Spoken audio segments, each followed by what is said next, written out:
Bada bing, bada boom. Yo, what's going on? How we doing tonight, everyone? Who we got on here so far?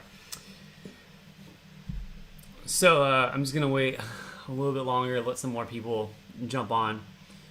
But overall, how was everyone's Christmas? Hopefully Christmas was super good. For me, Christmas was actually, it was different, with the whole not visiting family thing and a lot of family just kind of hanging out, and we didn't see that much family, but Christmas was fun. Got some cool gifts. What did I get for Christmas? Oh, I don't know. I see we have a question about recovery. Speaking about recovery, super sick. Under Armour makes these cool sleepwear, basically pajamas. Is fancy word, sleepwear pajamas. They're called Under Armour recovery sleepwear. Super sick. They got some technology where the inside is lined with some ceramic coating or something that helps as infrared and takes the heat that your body radiates and flips it around and sends it back into your body to help improve blood flow. I don't know how well that actually works, but overall, they're the most comfiest shorts, and they're like joggers too. They make them in joggers and shorts and shirts. Anyways, my wife got me a pair of the shorts and the pair of the joggers because I had a pair already that I really loved. Because honestly, it actually helped me sleep a little bit cooler at night, just because my legs are always radiating heat from riding the bike. I would check those out. Under Armour Recovery Sleepwear. Super awesome stuff.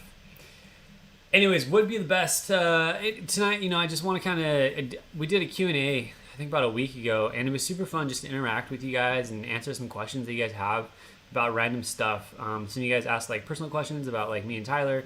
Some of you guys had really good questions about nutrition, good questions about training, things of that nature. So one of the questions here is what would be your best advice on recovery, sore quads, things like that. What's kind of funny is I found when we started riding higher volume and we started doing back-to-back workouts, after the first couple of days, your legs would be sore, but then I don't know what happened, but just the legs just weren't sore anymore. They would be fatigued, but they weren't sore, and then we'd go out and the power would be there, even if they didn't feel the best when you got on the bike, but they never felt super heavy. It's weird. Your body all of a sudden just gets into stage race mode and just goes with it. So sometimes you just kind of have to push through that first initial soreness. But something that I do is I do use Normatec, the Normatec compression boots. Now I know they're a little bit expensive and not everyone has the money to buy Normatec boots, but those are actually super dope. I did use Air Relax, which is a kind of a knockoff brand that's similar, but once I did Normatec, I was like, well, these are way better than Air Relax. But Air Relax is a cheaper option, around $300 to $400. I do compression like that. That definitely helps. I've noticed sometimes too, if you can just get some sort of oil or something just to rub on your legs and massage your legs, that will help with some soreness and whatnot. Oh, something else is everyone's into the massage guns. Company gave me one to review. I'm not a huge fan of it because it's kind of a knockoff of the Hypervolt, which the Hypervolt made by the Normatec company is super nice. I've tried it, super quiet, it's very lightweight. This one's a little bit heavier and it's okay, but massage gun is kind of cool for sore muscles. And what else is there? Foam rolling. I like foam rolling, but foam rolling is like a workout in itself. I don't know what the deal is with foam rolling. Anyways, that works too. But I do Normatec. Really, all I do is I do Normatec. I hit the Normatec boots. I hydrate well. If you hydrate well, that will help kind of cut down in on the soreness and whatnot. So try that out. But that's kind of my answer for that one. Yo, what up, Mark? You you ride the trainer right now watching this? That's awesome. Rolling zone 2. I don't know. I don't even know what that is. I wish I could cut that out. I wish I didn't do that. That was stupid. Is it okay for your toes to go numb? Depends. Scientifically, it depends. Yeah, if it's cold outside and your toes are going numb, you need to wear thicker socks. If it's because it's a shoe thing, maybe just try to loosen your shoe up a little bit. I did notice with the S-Work shoes, the Specialized ones, sometimes when I crank down that bottom boa too much, I'll get a little bit of numbness, and I just release the tension a little bit, and it definitely gets a little bit better. Something else too, I'm trying to think. Yeah, I mean, just making sure you don't over tighten your shoes. Sometimes we're so focused on over tightening that sometimes you just have to slightly loosen them, and that will help your toes from going numb. What kind of workout you recommend for somebody that has a 12-hour a day job? Well, I mean, it sounds like you're not going to have, I mean, you're probably, doing an hour on the bike maybe? I mean, it's a tough one to actually answer. You have to do workouts that are going towards, your goals. So if you're just trying to get overall good fitness, I mean, you could jump on the trainer and do a 45-minute workout of threshold work. Maybe you just do a quick 2x20, and then that's like you do a warm up 2x20 and then a cool down. I don't know. Maybe you do some VO2 work. Maybe just jump on the trainer and do a warm up, and then you do like let's see here, 4x3 or 6x3 minute efforts with 4-minute rest in between, and that's your whole trainer workout. And then you cool down. Maybe you just jump on and just for the sake of logging time on the trainer and whatnot, or even if you can ride outside, you just get out there and you just get into a good solid tempo sweet spot session for the whole hour, and then that's kind of your ride. You just kind of got to mix and match, and if you're riding so little, I mean, you could actually do a couple back-to-back workouts too, and that's going to help. But again, when it comes to workouts, if you're time crunched and it comes to workouts, you kind of want to hit on a little bit of everything. Like, you don't want to focus on one thing specifically. Just hit on a couple of different workouts, throughout the week, and that will kind of help you out probably the best. So, self-belief question, but have you achieved more or less than you thought you would in terms of fitness and power? That's a great question. I really like that question, Mark. You know what? I'm going to be honest. Where I'm at right now in cycling, if you would have told me I would have been here 5 years ago, I don't know. It's kind of cool. Like, I'm in uncharted waters right now. My fitness is at a really good high level right now. My watt per kilo ratio is really good right now. I'm lean. I'm like the lightest I've ever been since I was like a freshman in high school, which was, I don't know, 14, 15 years ago. I'm 30 and I'm weighing in at like 145. When I graduated high school, I was probably 148. So, and since then I've put on more muscle, obviously because of cycling, but I've also thinned out quite a bit too. So it's kind of interesting. Even after high school, when I graduated, I got up to a high point of like 162 pounds when I was a Cat 4 and really not racing that much or training that much. And that was back in 2012. So since 2012 to now, I'm like 145 pounds. And this is the lightest I've been in the last couple months. So that's kind of interesting, but I think I achieved more than I thought I would in terms of just overall fitness. I mean, the stuff I'm knocking out now in my training rides and stuff, even 2 months ago, I wasn't doing what I'm doing today. And what I'm doing now is blowing my mind. Like, my coach has the program super dialed. He's taking me to new levels I didn't know I could do. Did you always have a watt per kilo that you knew you would or wouldn't achieve? So here's the thing. I've been chasing 5 watts per kilo for probably 5 or 6 years. Like, I just wanted to get the 5 watts per kilo threshold.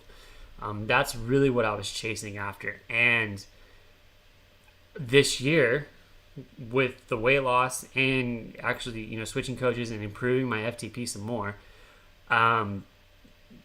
it's crazy. Like, now I'm at a 5.5 watt per kilo ratio. Like, I had no idea that was something that was possible for me.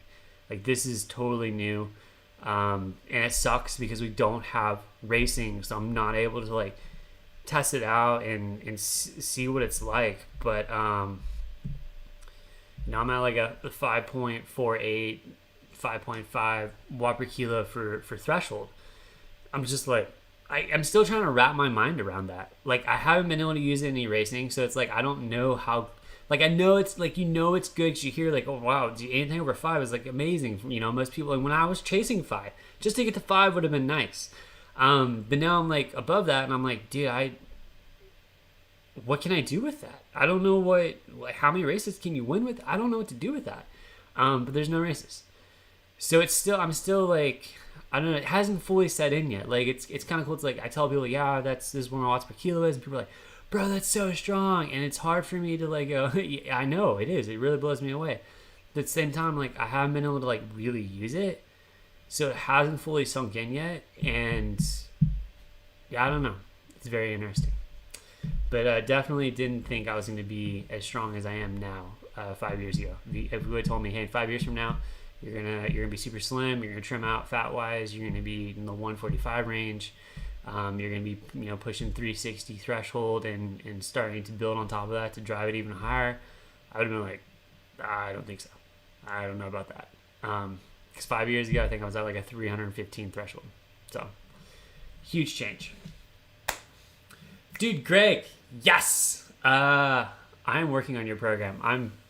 I'm working on a lot of people's programs tonight. When I finish this, I need to like finish writing their programs for the week. But Greg is signed up with Elevate Coaching. Yeah, super excited, Greg. Yeah, I'm excited. I'll get some stuff up here tonight for this next week, and we will start knocking out and having fun. Again, if you ever need to like do a phone call or something, just hit me up and we'll do that. Adam, another athlete. What up, dude? Can we talk nutrition? Dude, we can talk whatever you want. Let's talk nutrition. Especially, what kind of Pop-Tarts does Nick eat before training? Okay, so here's what goes on with me and Nick.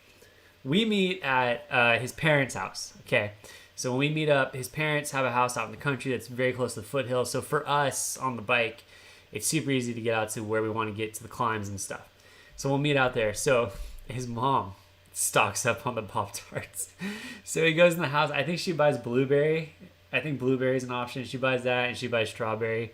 So actually, the other day, post-ride, he was like, hey, you want some Pop-Tarts? Because he was eating some, and he's like, I was like, no, dude, no, don't tempt me. And he's like, but there's s'mores. So apparently she buys s'mores too. But he eats whatever she buys, which is super funny. Technically, his mom buys Pop-Tarts. This live stream is brought to you by Pop-Tarts, by Nick's mom, by Strawberry. Just kidding. But anyways, super funny. Here we go. What kind of TSS are you averaging during the base season? I'm gonna be honest. I'm averaging about 1,000 a week. Let me double check that. But I believe I am averaging around 1,000 TSS a week. So I know like you'd be like, what in the heck? But I mean, right now I'm coming off a rest week. My fitness is now like 107. When I entered the rest week, I think I was at 120 fitness. So to give you an idea, this week I averaged 383 TSS this week I accumulated 383 TSS because I'm on a rest week. I only rode 8 hours this week. The week before that, I did a 20-hour week at 1,082. The week before that, I did a 18-hour week at 1,008, and the week before that, I did a 16-hour week at 966. So that's where my TSS is. We're starting a new period here this next week. I believe we're going to go 18, 20, 22. I think is going to be our progression. Coach is going to kill me for sure, but definitely will be over 1,000. And I wouldn't be surprised if we finish this 3-week block around 130 fitness maybe. But what do you think about periodized 80-20 versus more sweet spot foundation? I think we talked about this a little bit on the last video, but I think the periodized, the 80-20, the polarized stuff, I think is what you meant. I think that's actually decent when you're getting ready to like peak for your race, because you can do that very high intensity, and then you can relax and take a lot of needed rest time, which will really get you, well rested for those peak events and for those A races and whatnot. I think, in the base season, you're not worried about racing. You're not worried about being over fatigued or overreaching or anything. So I think you just pound out the sweet spot, get a lot of that in. I'm gonna be honest, I never did a lot of sweet spot in the past, but my coaches had me do, when we did 2 solid months of building up to 2 hours of sweet spot, and it has made a huge difference already. Like, it's bananas. Like, I did a Zwift race the other day. I haven't Zwift raced in forever, and honestly, that race, I mean, it was a tough race. It was fast and it was hard, But man, being able to knock out like a 300 watt average on that compared to before, I mean, given my threshold's higher now, but I was just like, man, that wasn't too hard. Like I could drop into tempo zone and I recovered really fast. So sweet spot definitely opens up a whole lot of doors, and I have a lot of my athletes knocking out a ton of good sweet spot right now too. So it's definitely good stuff. How many hours a week should you train? Everyone's different. Totally depends. It depends. I can't really give you an answer because it really depends on what you've been doing in the past. So for example, there was a year where I said, you know what, I'm gonna start knocking out 20-hour weeks. And I did. I was doing 3 weeks, 20 hours, and then a week off. By the third month, I ended up getting a little bit of tendonitis in my knee from an overuse injury, just too much volume too fast, and it didn't work out. So when it comes to, recommending how many hours a week should you be training, really it depends on what have you been doing. I can't remember the numbers off the top of my head, but there's good data on the percentage that you should increase your training load. Like whatever you've been doing, you can increase it by. I can't even give you the number of what the thing said. I want to say it's like 10% maybe or 7%. But you think about that, you're not just adding like a half hour on this ride and a half hour on that ride. Like you're adding like an hour to that ride and an hour to this ride and an hour to that ride. I mean that's 3 extra hours you're doing that week, right? So again, it's really gonna depend on where you've been. If you've been knocking out solid 8-hour weeks, there's no reason why you can't start ramping up to 10 to 12-hour weeks. If you've been doing 10 to 12-hour weeks, ramp it up to 15. I wouldn't go from 10 to 12 to 20. That's just too much. It's too much too quick. But you can work up to it. So, what are your top 5 climbs in California? So I enjoy Old Toll House, which is right here in my backyard. Love Old Toll House. By far one of my favorite climbs. The climb up to Glacier Point in Yosemite is pretty sick. I like that climb too. What else in California? That's 2, right? Okay, up here in Sequoia National Park, Kings Canyon Sequoia National Park, there's a fun 35-minute climb. That's like you can average like 15 miles an hour on it. It's not very steep. It's super mellow, but that one's really fun. It's really pretty up there too with the redwoods and whatnot and the giant sequoias. I'm trying to think, where else have I ridden in California? That's 3, right? I'm gonna have to keep thinking about that one. There's some other climbs I like other places. Like in Hawaii, I liked doing the climb up to Waimea Canyon on the island of Kauai. That was super sick and super fun. But yeah, how long did it take you to work up to 10 hours of training per week? Honestly, that's something that you can kind of do right off the bat. It didn't take me that long at all. If you're riding 6 days a week, an hour a day is 6 hours, right? So you ride 6 days a week, and you do a 2 to 3 hour ride on the weekend. That right there is going to give you 6, 7, 8, and then you just got to add another 2 hours somewhere else. Maybe you do an hour and a half somewhere, an hour and a half there, then another 2. Right there you got 10 hours. So it didn't take me long to get up to 10 hours a week, and honestly, I don't think it takes many people long to get up to 10 hours a week. It's usually relatively quick and easy. Okay, tips on losing weight fast while still training hard 5 days a week. You're going to have to eat really clean. You're going to have to cut out sugar. You're going to have to cut out snack foods. So when I talk sugar, I'm talking like, if you're into junk food, ice cream, cookies, things like that, you got to cut it out. Jamba Juice smoothies, cut those out. Like sugary drinks, that's the other thing. Any type of drink you take that isn't water or coffee, I'd probably cut it out, just because there's gonna be a lot of sugar and a lot of stuff. Try not to snack. Like for me, some of the healthy snacks I do will do mango slices or Triscuits. I like Triscuits because they're whole grain crackers, relatively low in calories, but still I get in trouble with just snacking with that stuff. So don't snack. You're gonna want, I do healthy ice cream if I do want healthy ice cream. That sounds awful. It sounds like it tastes like cardboard. You get used to it. I do healthy ice cream though because it's not as high in the fat and the sugars and all that stuff. And I'm gonna be honest. Have you ever read the serving size on a thing of Ben and Jerry's? That's a joke. Ben and Jerry got jokes. Okay. Oh, eat a quarter cup of this 1 pint, and that's your serving size, and it's 300 calories. I'm like, bro, I want the whole pint, but that's 1,200 calories of Chubby Hubby. It's like, come on, really? So I found some really good Halo Top's a good one. That's a good ice cream that good guilty pleasure right there. But it's it's a lot healthier. It's only 300 for like the whole pint. But again, you're gonna have to really just kind of snack on all and get rid of the snacking and stuff. But you do need to eat. So you're gonna want to eat healthy carbs, healthy foods. You're gonna want to find a good protein smoothie to make post ride. Sometimes I call it green colada. It's a can of it's pre-cut, it's pineapple chunks in its original juice with nothing added, just original pineapple juice chunks. I dump that in a blender with a cup of spinach, and then I dump in a quarter cup of coconut unsweetened milk, and then I blend that up, and it's like a pina colada, but it's green because of the spinach. But that is really high in carbs, and then the spinach obviously is good vitamins and minerals and iron supplement. So you just gotta find good stuff to eat. And you don't want to undereat. Do not undereat. Do not cut out a ton of calories, especially if you're training hard. On the days you're not training, try to limit yourself just to main meals and no snacking, and it will come off. So here, July 15th, I was like 156. By the end of September, it's about 147.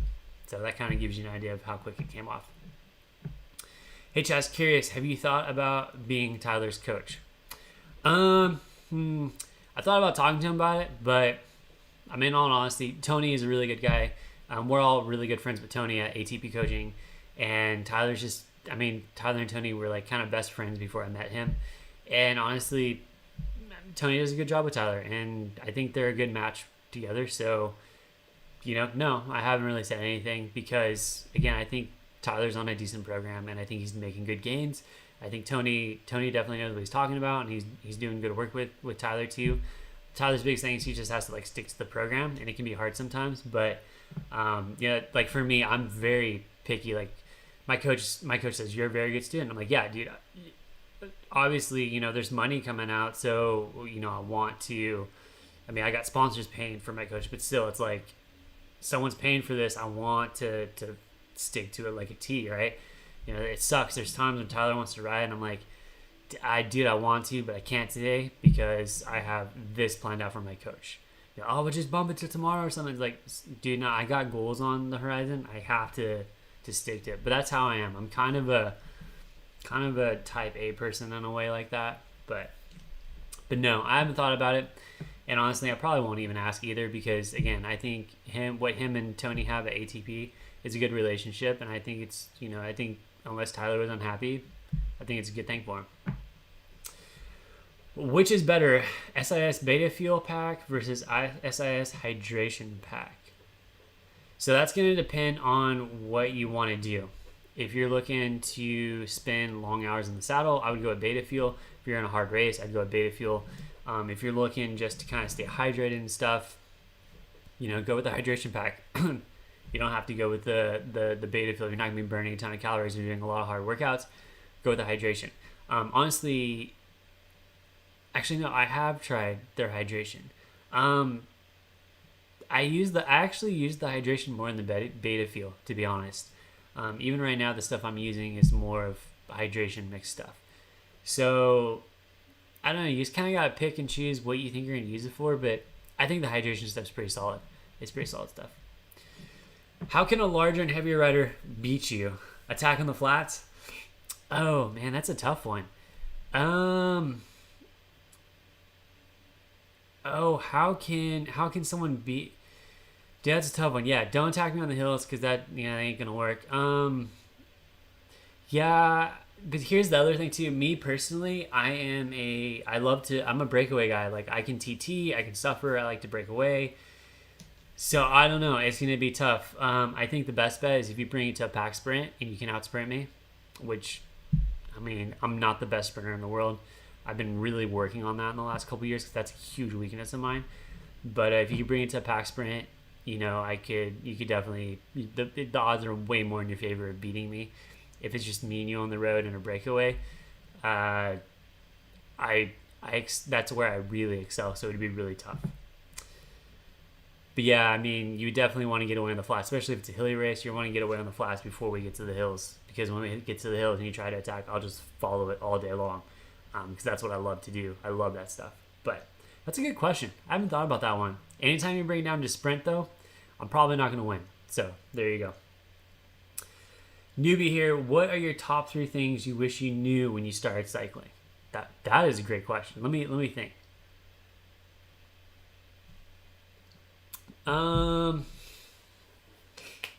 Let's see here. I think one of the things that I wish I would have known. Oh, geez. I wish I would have learned about structured training earlier. I wish I would have known there was.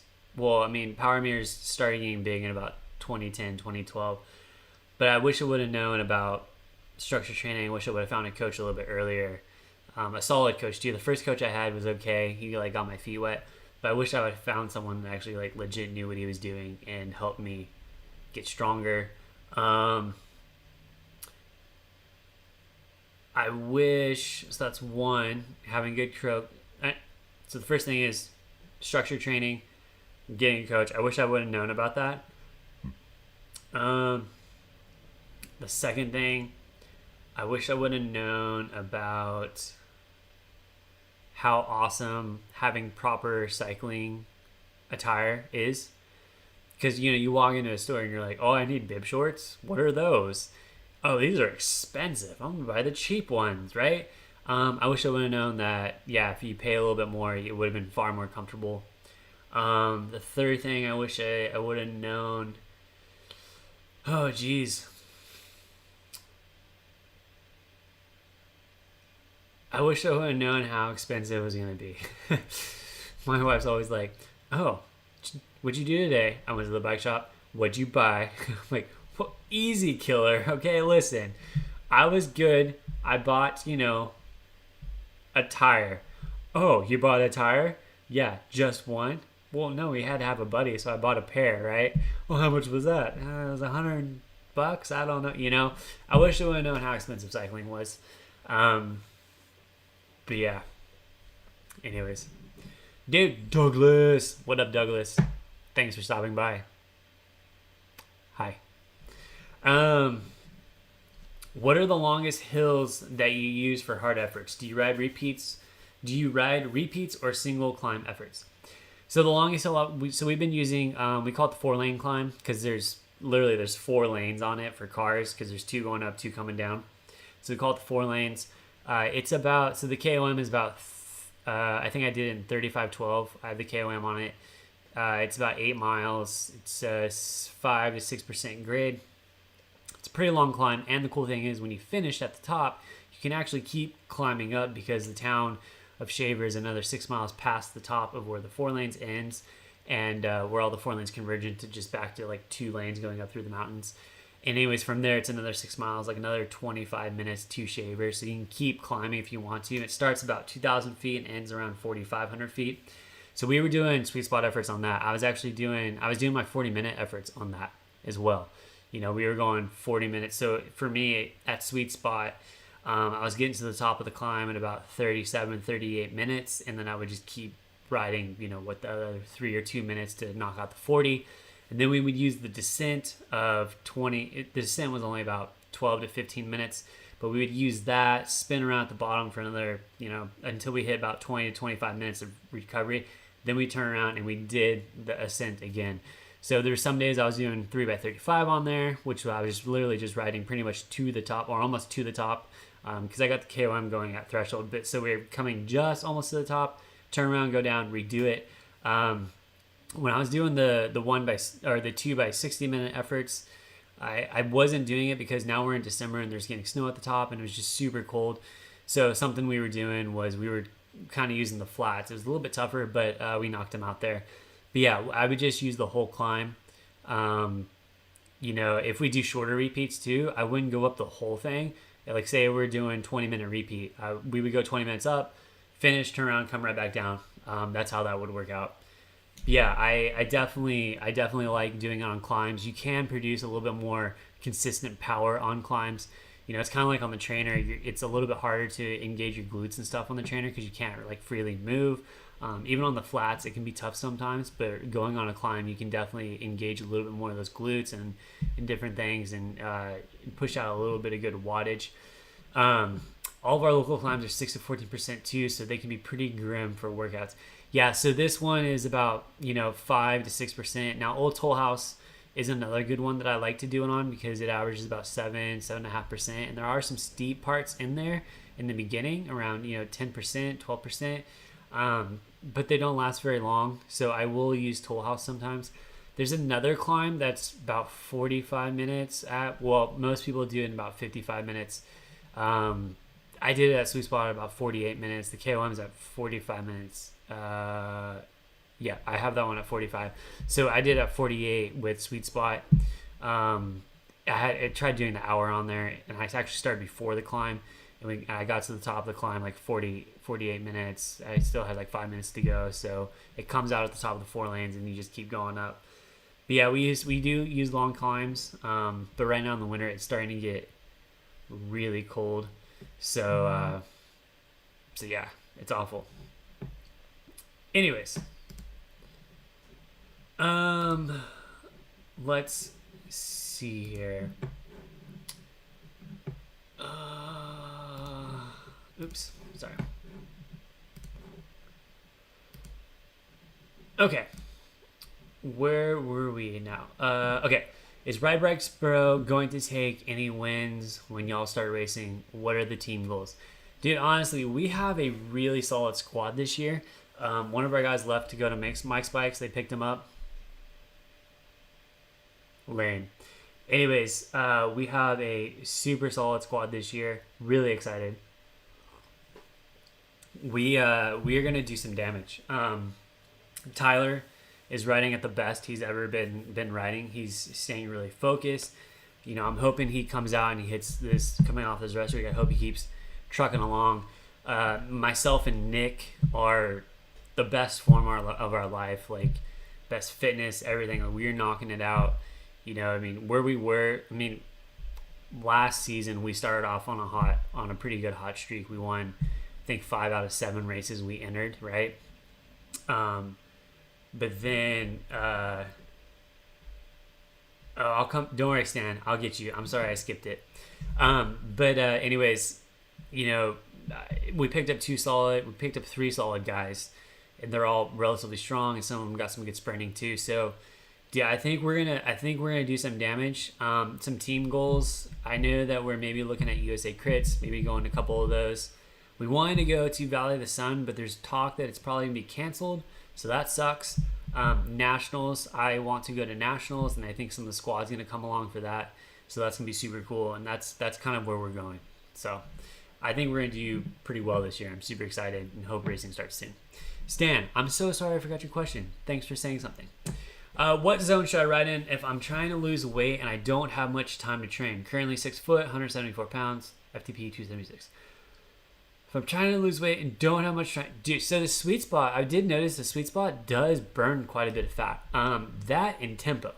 So if you haven't done any sweet spot, start with the tempo. Start knocking out tempo. Spend a week or 2 there, and then add in tempo and sweet spot for a week or 2, and then transfer into straight up sweet spot. There's some about the tempo range too. Man, it was tempo and sweet spot were just melting fat off my body. Like when I started this block with my coach.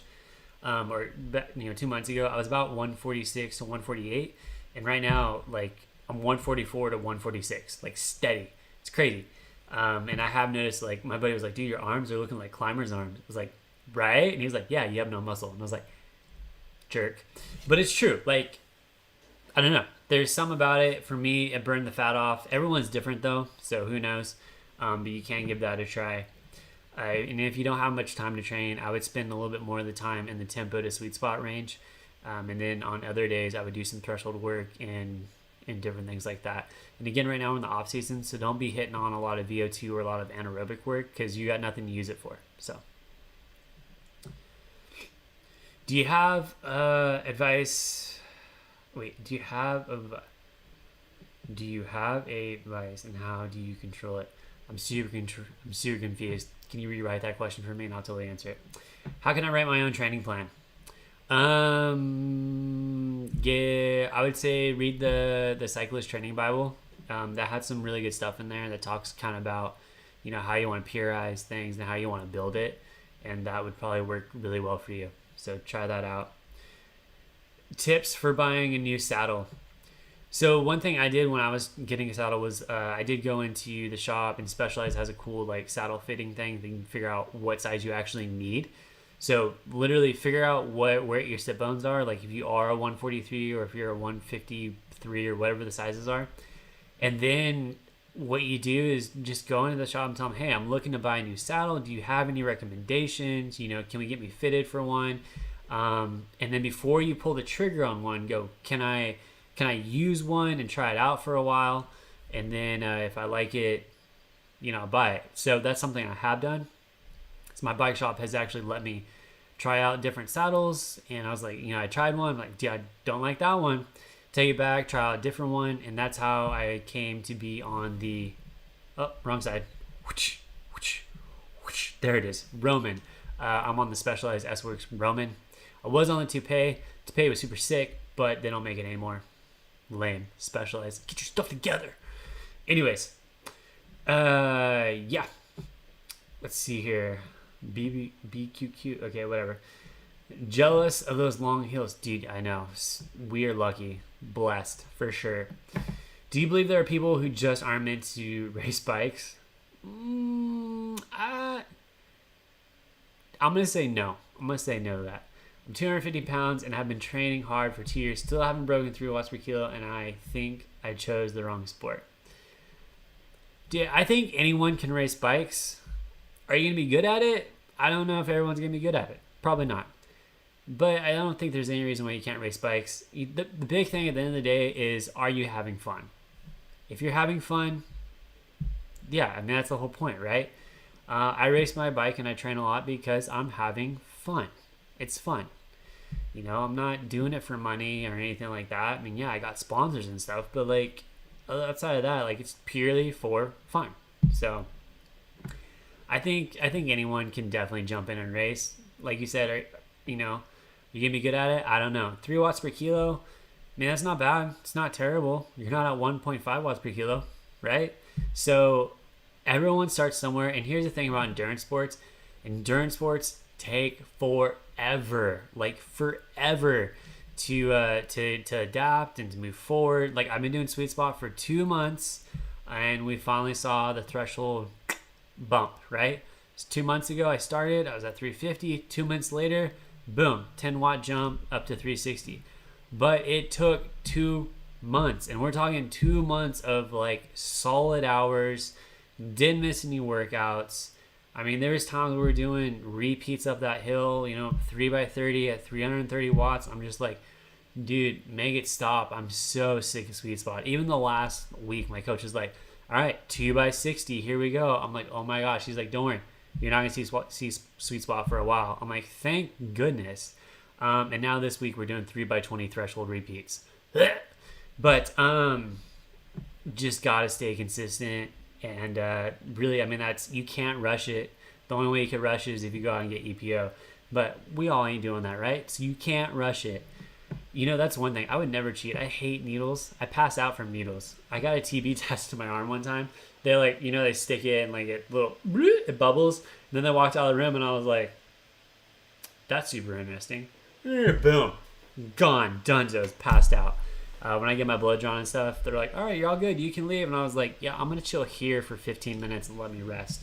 But yeah, when it comes to endurance, dude, just be patient. Have fun.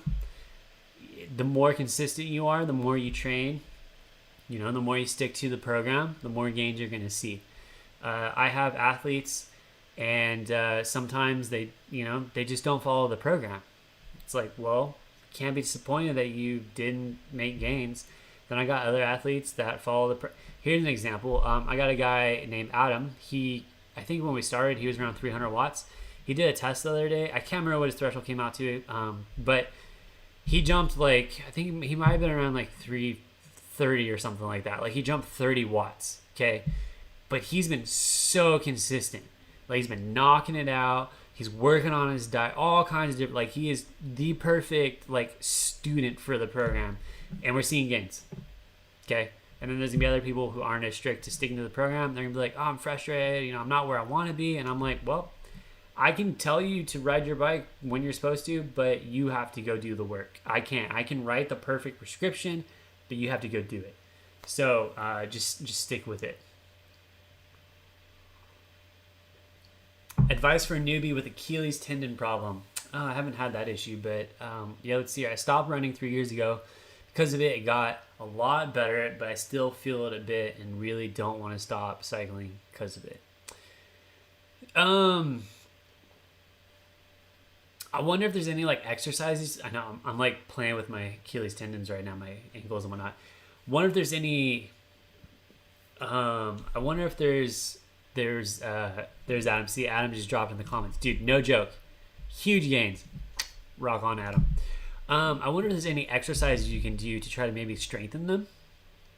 I know Tim over at SoCal PT, if you were to talk to him about it, he would actually probably get you pretty dialed in on something to help you kind of strengthen the Achilles. He'd probably be like, yo, there's a reason why your Achilles are overworking or something like that. And he'd probably be able to help dial you in. Tim is a super good guy, but check Tim out at SoCal PT and see what he has to say about it. I don't know too much about all of that stuff down there. I do know, if you're having issues here, knee issue or something, it's probably a glute thing. So it's jump out on some bands and things like that. But as far as the Achilles thing, I was never a runner. Once I discovered that you could ride a bike and get places twice as fast, I was like, yeah, running's stupid. So sorry if you love running, but to me, running's stupid. I never enjoyed it. But hit up Tim at SoCal PT and maybe talk to him about the Achilles thing. I'm sure he could probably, even if he did just a quick consultation with you, he could probably shed some light on what to do there. Tips to progress sweet spot out to 2 times time to exhaustion. How much is too much a week to try and knock out? That one's really hard without knowing how much you're already doing, right?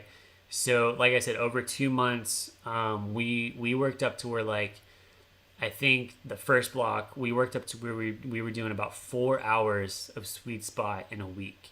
Okay, now, so my threshold was about 350 watts, and my time to exhaustion was about 36 minutes, I think is what it was. So, we started building up around that. And then eventually, we were doing an hour, and eventually we were doing an hour 10 of sweet spot during the week. And we were doing that 3 to 4 times a week. And then the next block, we started doing anywhere from 4 hours a week of sweet spot to 6 hours a week of sweet spot. So then we started building up to that 2 hour mark of doing 2 hours in one ride. So my last week of doing the 2x60, we did 3 workouts that week. We did Monday, Wednesday, Friday. And each day we did 2 hours worth of sweet spot, and that gave me 6 hours. And what that did was that actually bumped my threshold from, it took my time to exhaustion from 36 minutes out to 50 minutes or 51 minutes, something like that. But then we did a 1-minute power test, and I did a 20-minute power test, which I did one earlier, and I did 365 was my best 20-minute power ever. And then the last one we did, I overpaced it, and I ran 362, but I ran 386 for 10 minutes, and I ran 373 for 15 minutes, and then I died. But still, it's really good data, and we use WKO, and WKO takes the whole picture into account, okay? So it takes your 1 minute, it takes your 15 second, your 1 minute, your 5, your 10, your 20, your 40, your hour. It takes all of that, and then it calculates everything and figures out where your threshold actually is. So even though I don't have my personal best ever 20-minute test, it's only 365, I am knocking out, 333 watts for an hour at sweet spot. So WKO then said, my time to exhaustion is now 34 and a half minutes, but my threshold is now 360 watts. I totally believe that too, because, if I was to pace at 360, I could probably do 360 for a good 30 minutes. But that's just that's really good. Again, pacing at your threshold for the allotted time that you think you can hold it has to be key. Everything has to be fresh, good nutrition, well sleep, warmed up right, good conditions. So that's just kind of a good idea of that. But yeah, when you're working on building that, I think there's a webinar on it. I can't remember where I saw it. WKO has a webinar on how to build time to exhaustion. He talks about time and zone and whatnot, and that's kind of the formula I use to figuring out how to the best progress my athletes. Check that webinar out, WKO. Tim Cusick talks about it. He's far smarter than I am, so I kind of look like Taylor Finney. I'm not going to disagree with that. I do, and part of it is because of this giant nose, and then I have kind of the floofier hair. Like if I was to floof it up like this, kind of, I'm Taylor Finney, right? Anyways, your question I totally answered that. How does your Zwift power different from the open road? Dude, it totally differs a little bit. It's tough. Zwift, riding on the trainer is a different animal than riding outside. So, it's gonna have a dip. I got plenty of athletes that struggle inside. I do okay inside. I'm not too far off of what I can do outside. But if you're pushing like over threshold or anything like that, like I don't think I could do a 20-minute test. I don't think I can do my 20-minute power indoor like I can outdoor. I don't think I can. I haven't tried it, but it would be tough. It would definitely be tough. Is too much focus on sweet spot bad for building base? I'm especially talking about trainer road method of building base with sweet spot workouts that spans for 12 weeks. Okay, so I think you only need to do like 6 to 8 weeks of sweet spot, and then you need to move on. I don't think you need to be spending 12 weeks. That's a long time. So an example is, a lot of my athletes, the ones who have spent, a good 6 to 8 weeks already, I'm now moving them into more threshold work. For me, I just finished, this is technically week 8 because I go 3 on, 1 off. This is technically week 8 of my off-season stuff. And now we are going into a 3-week, block of threshold. So we're going to start hitting on that. So I wouldn't really go past the 8-week mark. At that point, you're just, I don't know. It's kind of pointless. You're not going to make a lot of, whatever you made in those 8 weeks, there's not a whole lot. You're going to have to switch energy systems because your body's going to get used to it and it's just not going to change much. So, any training tips for an aspiring crit racer? I started biking seriously this year, did 1 crit and loved it. I finished second to last though. Hey, you weren't last. That's important. Who's sending me a message now? Anyways, crits are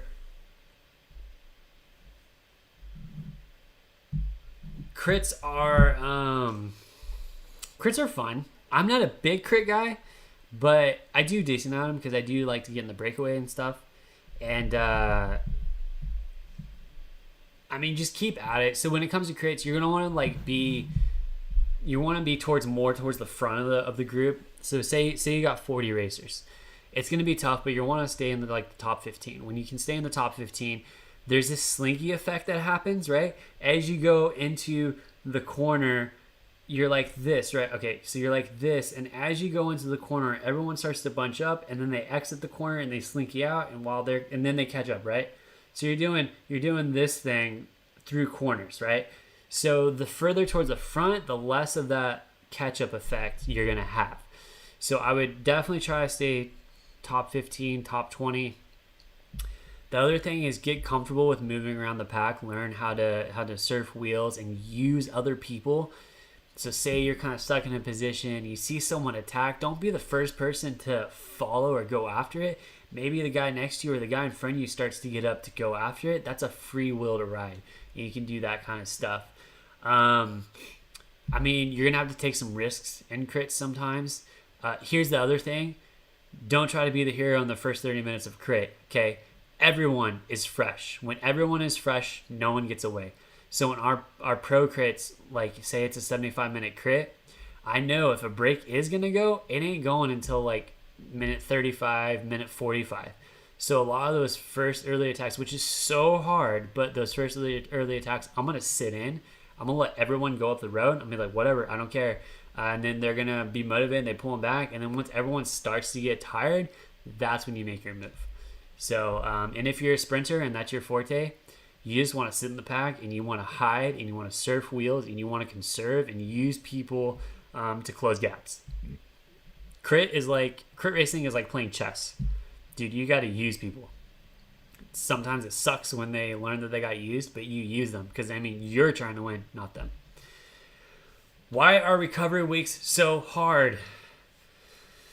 Like, what do you mean? I coach Ahmad. What's so hard about the recovery week? Well, for me, recovery weeks are hard because I don't want to go. My coach says, hey, take it easy. I'm like, you got it. On the couch I go. Sometimes it can be hard to just hold back and not go hard. So yeah, recovery weeks are tough for everyone. So many people ride too hard in recovery weeks. I'm the opposite. I ride almost too easy. Have you ever thought about visit Tucson to train? I live at the bottom of Mount Lemmon. I actually yes. I heard that I hear like if you want to go get fast and stuff, like that is the place to go hang out and ride with some of the faster guys. But you know, with the job I have, it's not a possibility right now. So FTP testing on the flat or on the climb, does it make a difference? I would say if you can find a nice steady climb, go FTP testing on the climb, and use the same climb. So find a place that works for you for testing and use it every time. Don't change up your testing. Use the same thing. I was talking to my coach about this today, and he was like, yeah, I had the same climb that I used to do testing on. And I knew, he was like, actually for the first 10 minutes, I wouldn't even look at my computer. I would just do the test. And I knew if I wasn't by a certain spot on the course, that I was underperforming, and I knew it was just going to be a rough day. Or sometimes I'd get to that spot on time. Be like, okay, I'm on time. I'm doing well. Now it's time to push deep, So use the same spot, and I would recommend a hill. Not too steep though, because obviously you don't want to do nothing that's over 10%. That can be really tough. If it's very subtle, like 30 seconds of 10%, totally fine. But definitely I would do a climb and use the same climb. Always try to do your FTP testing on the same exact spot. It's going to be far more consistent. Follow the program, gains come. Hashtag Adam said it.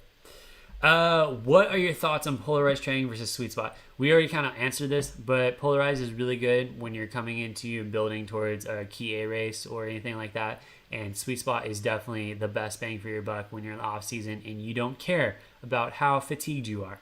So I'm doing it, just wanted to know I can't remember what your question was. Anyways, favorite Ben & Jerry's flavor.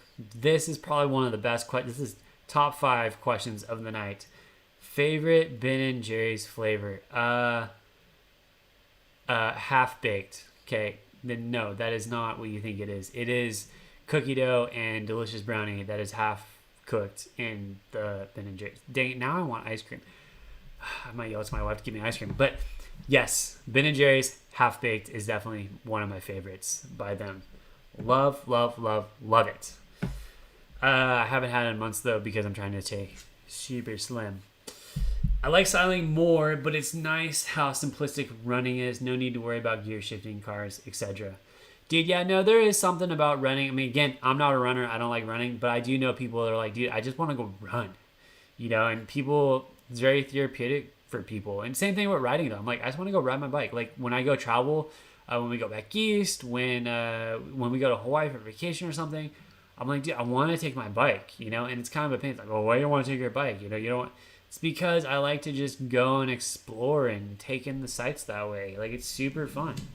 But how good does that green chain butter smell? Talk about this chain butter. I don't know. Let me, we'll see right now how good it smells. Smells like pine trees. Literally, the scent is, oh no, I got some. Yeah, majorly smells like pine. The scent is pine actually, and it's amazing. I put it on my wife's bike. I do use it. Actually, I'm not using this right now because they sent me now my hand smells like pine.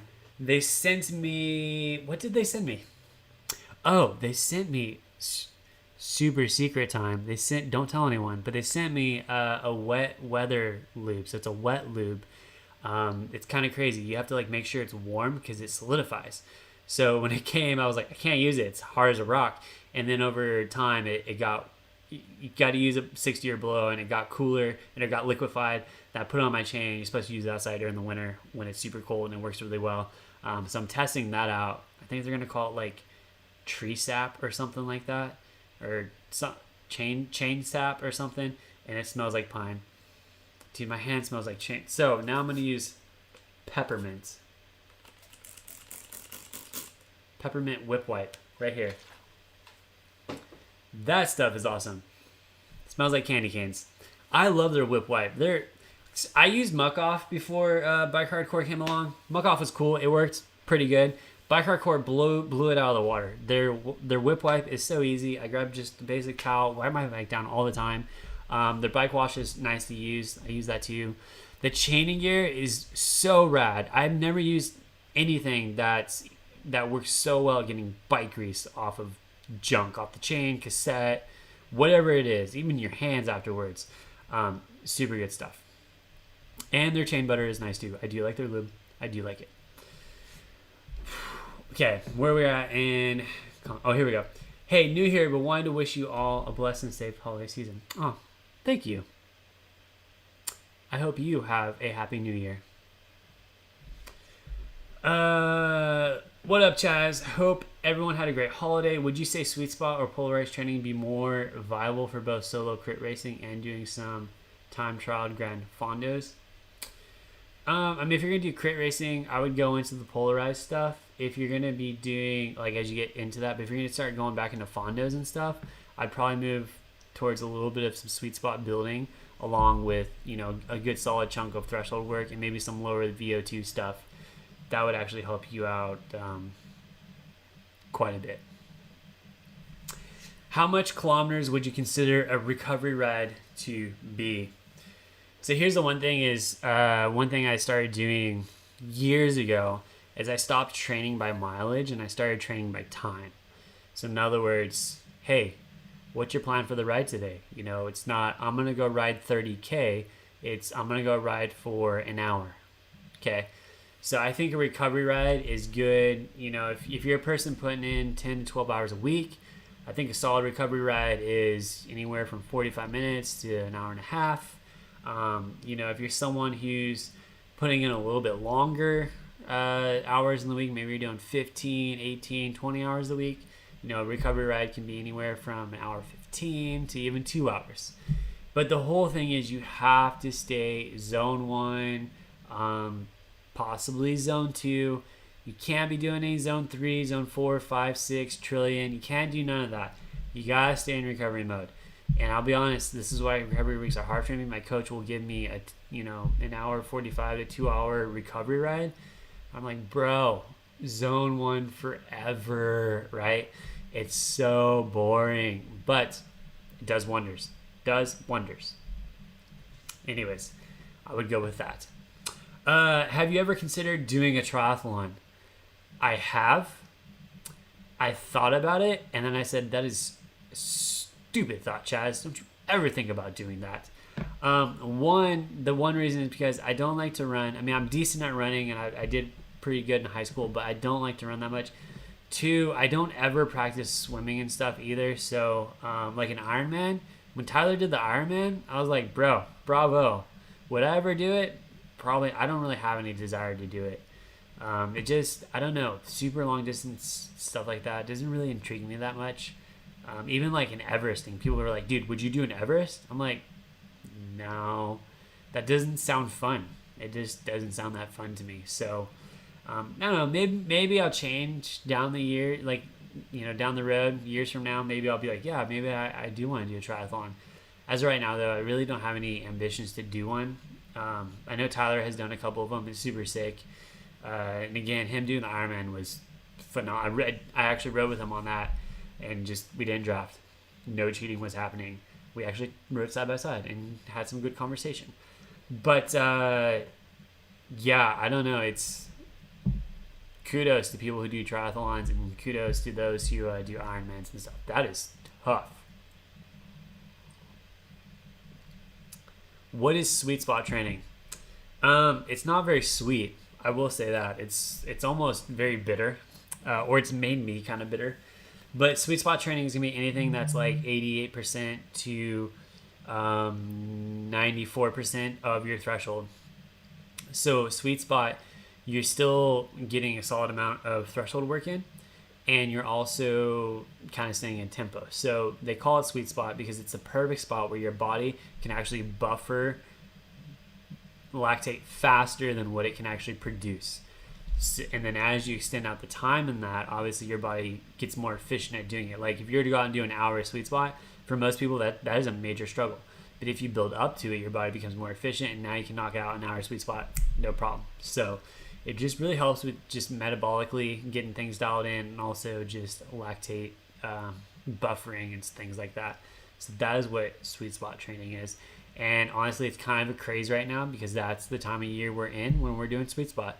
Everyone's kind of doing sweet spot during the base period because it builds a solid aerobic engine, builds a good metabolic response, it gets you really nice and primed, and builds a solid foundation for the remainder of the year. And then eventually you move into threshold, and then you kill it. So, do you carb load the night before a solid ride? I kind of do. Yes. In a way, yes.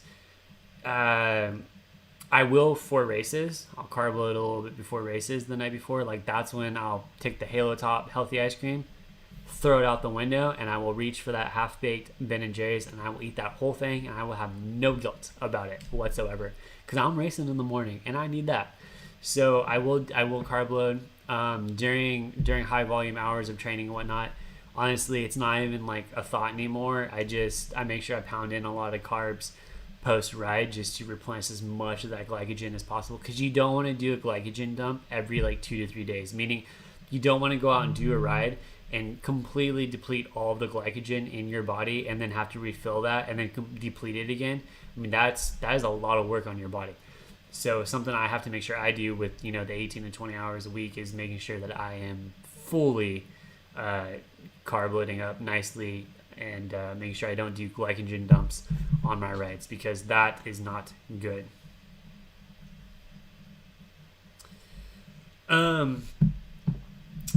See here, what are your top 3 newbie mistakes during a road race?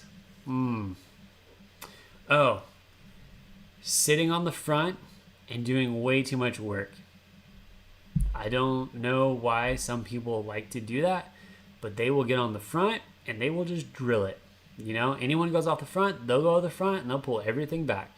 So don't do that, okay? The second thing is, I think you spend too much time out in the wind. I think you can definitely sit in a little bit more and hide and use people. And I think you need to learn to kind of trust that other people will pull other things back. Something else, another mistake. Let's see here. So yeah, doing too much work in the front, not hiding enough. Sometimes people can get too frisky in the beginning of a road race and try to get in a break and try to force it and try to force throughout the entire race, when all of a sudden you realize the field ain't gonna let nothing go and it's come to a pack sprint. I think you have to learn when to go and when not to go. So, see you, Douglas. Peace. Keep it real on the East Coast. Anyways, yeah, I don't. I think those are my 3. I think those are 3 solid ones to start with, for sure. How many grams of carbs per hour do you aim for a typical ride? I shoot for 60. 60 to 90. I do know that someone was like, you need to be doing 100 to 120. Dude, that is a lot. Your stomach can only handle so much. So I do 60 to 90. That's kind of what I shoot for, especially if I'm doing intervals and stuff. You know, eat early, drink early, and do it often, and you will stay on top of it. If you wait too long, you wait too late, then you can't do it. You're going to fall behind, and, you know, you drink when you're not thirsty. If you drink when you are thirsty, you're starting to fall behind. So that's how I do it. Do you do gravel? I do not do gravel right now. I don't have a gravel bike.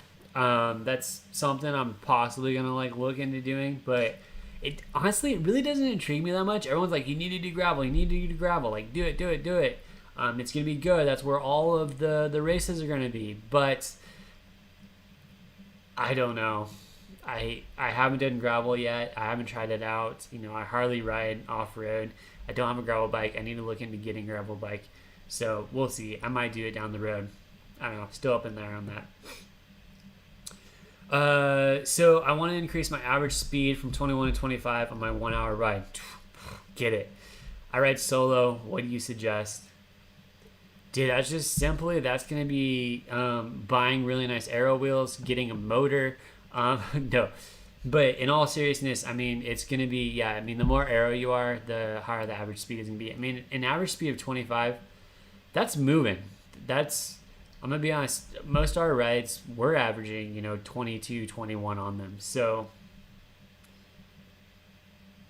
yeah, I mean, I don't know. I mean, you're going to have to raise your threshold a little bit. You're going to have to be able to operate a little better. See, if you get aero and you raise your threshold, I mean, you're going to be able to knock out 25 miles an hour, no problem.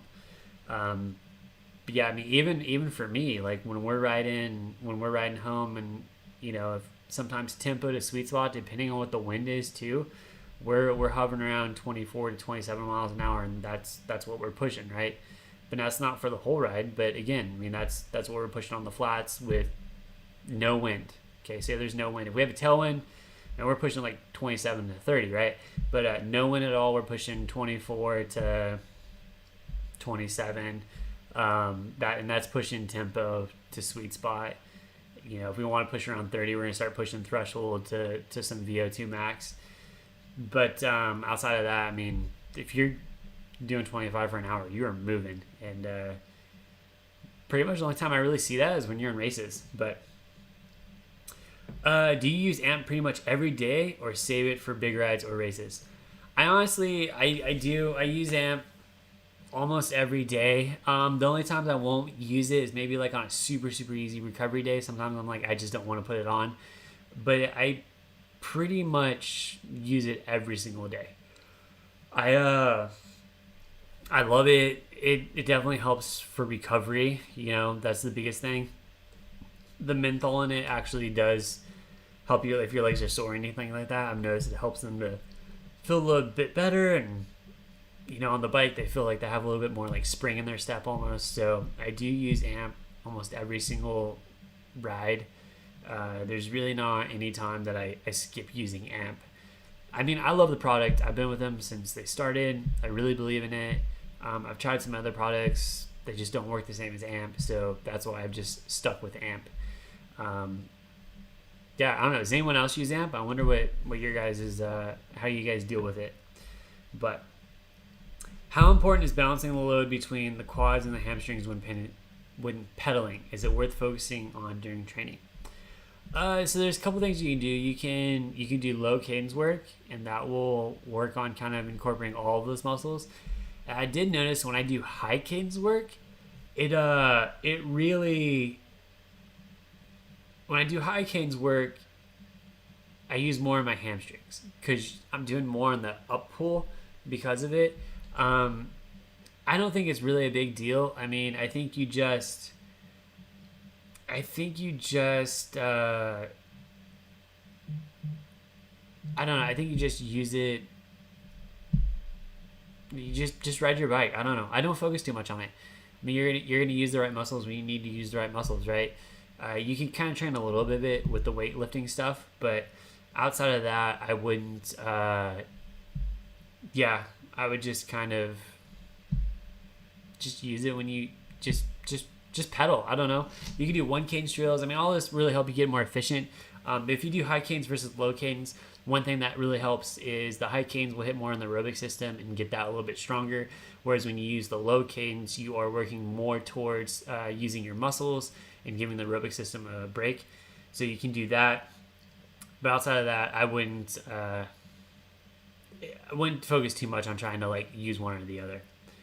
But fun fact, AMP only has menthol in it, so the FDA knew what to categorize it. Body lotion. And that's actually interesting. I didn't know that. That's cool. I mean, the menthol does feel good though, except on winter days it sucks. Sucks on the winter days, like for sure. Anyways, yeah, I didn't know that about AMP. But yeah, it goes on. It's definitely more like a lotion now. Before it was like this oily mess. But now the new stuff is definitely more of a lotion. It cleans off your hands way easier. But dude, cycling fan, thanks bro. Super appreciate it. Glad I could answer your question. Don't currently use AMP, but seriously considering it. Thanks for the AMP for the question. So real quick, I do have an AMP code. You can use Chaz 25 off, all capital letters, with the number 25 in the middle there, no spaces. Chaz 25 off. That code is only good until the 31st. So after the 31st, it's going to be done. I don't know if they're going to give me a new code. I'm hoping they give me a new code. I personally do not get any kickbacks off of it. I make no money off of it whatsoever. Literally, it's just a code I share that people can use to get 25% off of their AMP. So, and I think you can use it multiple times. I haven't tested it, but and you can use it on anything, I think, too. Like if you're doing a subscription, I think it might work for that. Anyways, Chaz 25 off. I get no kickbacks off that, just purely because I like you guys. So, do you have experience with turbo trainers for Zwifting? Looking to buy a trainer to ride at home. Can't ride much during the week. Yeah, dude, for sure. I'm using the Kinetic Rock and Roll. See how it moves, but it's super loud. So it's definitely a little bit on the loud side. I'm wanting to sell it and get rid of it. Actually, I don't want to sell it. I want to ship it back east because when we visit back east, sometimes the weather is bad. Like we visit during Christmas and it's like right now, I think it's snowing back there. We didn't go this year because of COVID. But usually when we go back east, it might be snowing or raining and I want to train. So I'm going to ship this trainer back east and get a new one. Kicker makes a really good one. Wahoo website is actually sold out right now. I know that, but I'm sure bike shops do have them in stock. Like my local bike shop has Kickers in stock. The on wheel one is actually a really good trainer. That's what I started on. Nick, my buddy, uses it still. It's a good trainer. The direct drive is pretty nice. You don't have to worry about ruining your tire. I know Saris makes the H3, I think is what it's called. I haven't tried it, but I heard really good things about it. So that's another option. And that one isn't too expensive. I think the Saris is around $900, maybe $1,000, whereas the Kicker's like $1,200. Of course, there is the was it the tax? Well, it's not taxed anymore. It's the Neo 2T or whatever. Now with Garmin, but that one's like $1,400. I did have one of those at one point. It was super cool. I just didn't like the virtual wheel slip. Like I didn't like that when I tried to sprint on it. So yeah, super interesting. Anyways, those are kind of what I would go with. I would definitely pick up a trainer. Zwift is cool. I don't Zwift that much because of good weather outside, but Zwift is a good tool. What are your favorite meals to eat? Oh my gosh, my favorite meals. Every morning, blueberry walnut pancakes. Homemade pizza. Love me some homemade pizza. I'm trying to think. Like, what do we have tonight? Oh, tonight we made wild rice, salmon, and a salad. But that's not very often. Homemade pizza we do a lot. In fact, my wife needs to go make dough to set me up for the week because we're going to be eating a lot of pizza this week with the hours we're doing. Pancakes. What else do I like? There's other stuff that I eat. I eat smoothies. I do smoothies. When we do eat out, I will eat healthy out. Like Deli Delicious is like sandwiches, but I get like super healthy sandwiches. Take all the junk off of them pretty much. I do recovery grilled cheese. It's like sourdough with some cream cheese like spread on it as if you'd spread it on like butter, like super light, some nutmeg, some provolone cheese, and then I usually put like a strip or two of bacon on there, and then I make it into a grilled cheese sandwich. That's pretty good. Gosh, I'm trying to think what other meals I do. I know there's more meals. Trust me, I just don't eat the same stuff all the time. Well, I kind of do, but there's more, and I can't think. Oh, we make homemade granola. That's a snack. I'm trying to think. Anyways, homemade pizza, blueberry pancakes. Those are my two go-tos for sure. What's your recovery ritual like? Taking boots away. Oh, okay. On days off, do you just sit at home or go without the bike? I tend to sit on ton on days after hard work days, and the soreness lasts way longer. Without the boots, I'm going to foam roll. For sure. I'm going to find the strength to do a workout and foam roll, okay? Foam rolling it will help with that. Hydration. Do I drink? I did it last time, I think, but here we go. This is a liter. I fill this up and I will drink 1 to 2 of these post 3-hour ride. I will drink 1 to 2 of those throughout the evening and afternoon. Recovery shake, sometimes light massage on my own leg or something like that. That definitely helps. But now that I have the boots, I don't have to do any of that. I just sit in the boots and watch TV. Keep your legs up. Sometimes, I'll sit on the couch and I'll literally just plop. You can't see my leg, but I'll plop my legs like up on the couch. Sometimes that feels good. I'll do that too. So, how tall are you? I think I'm about 5'9". I say think because I'm like in between 5'9", 5'10", 5'9", 5'10". Think I'm about 5'9". So, how should I approach my indoor training with so much uncertainty surrounding the 21 race season? Currently doing a fair amount of sweet spot. I would approach your training exactly the same. The only thing is I would hold off on doing the VO2 and anaerobic stuff until you're sure that racing is coming back. I think supplement some of it in as maintenance, but I would focus on, the stuff that takes longer to build, like threshold and sweet spot. That's good stuff. I was talking to my coach the other day about, we're a little bit worried that I might be getting too fit too fast now that some of the races are being canceled. So we're on the fence of what do we do, and we're just kind of keeping an eye on it. And but we're approaching it the same way as if the season would actually start tomorrow. So I don't think you change it. When you change that and all of a sudden racing starts, you're going to be behind and you're going to be kicking yourself. So why is it so hard to sustain a zone 4-5 heart rate on the bike? I can easily hold that heart rate when running. Do you think it's cardiovascular or leg strength and balance? Any tips for that issue? Thanks. That's pretty high heart rate. Zone 4, zone 5 heart rate, that's high.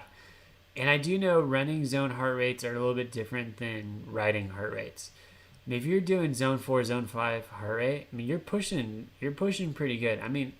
I'm getting into zone 4 towards the end of my sweet spot sessions. So that's sweet spot, right? That's why I think training with power is so important, because the power that you're pushing regardless of what your heart rate is. Your heart rate will slowly drift over time. And then sometimes too, depending on how hydrated or dehydrated you are, your heart rate will do different things, right? If you're too fatigued, it's not going to come up. If you're super fresh, it's going to come up super fast and stay up there forever. So that's really a hard one to kind of figure out. There's so many other things that are at play with that. But again, holding zone 4, zone 5 heart rate can be hard. It really depends on how fatigued you are, how hydrated you are, how your nutrition is, all kinds of different things. So thanks, Chaz, for all the info. Please keep these live sessions and amazing content. Dude, from Portugal? Sweet. Did you know I am actually part Portuguese?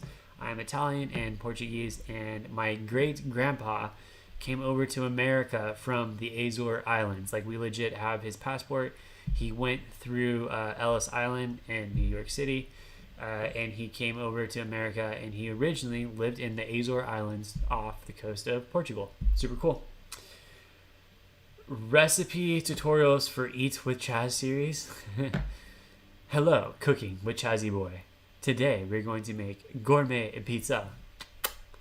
Possibly, I might make some videos on cooking and stuff.